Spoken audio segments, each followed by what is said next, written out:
corps humain n'est pas un bien matériel, accessible ou vendable. Après la mort, il n'appartient à personne. Seuls des sentiments affectifs ou des obligations morales ou religieuses règlent sa destinée. Et pourtant, à la veille de l'an 2000, le corps humain est l'enjeu d'un fantastique marché, le marché de la mort.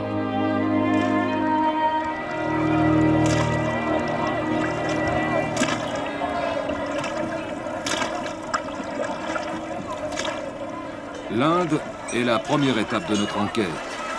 Faire de l'argent par tous les moyens a souvent conduit l'homme à tous les excès, y compris les plus macabres.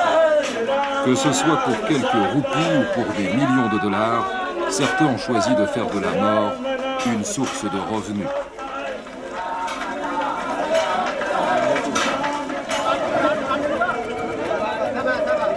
Un cadavre a une valeur commerciale qui peut varier selon que l'on est dans le tiers-monde ou dans les pays industrialisés. Chaque jour, des dizaines de corps sont amenés sur les rives du Gange pour y être incinérés. Mais pour les familles les plus démunies, il n'y a d'autre choix que de jeter les corps de leurs parents dans le Gange.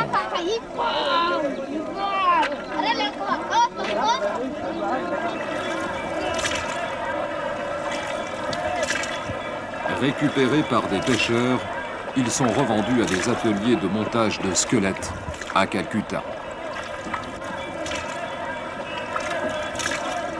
Dès 1976, Indira Gandhi avait tenté de stopper ce trafic en déclarant que le prestige de l'Inde valait bien plus que le sinistre million de dollars qu'il rapportait. Depuis 3 ans, une nouvelle loi interdit l'exportation des squelettes humains pour le plus grand malheur d'une douzaine d'hommes d'affaires de Calcutta.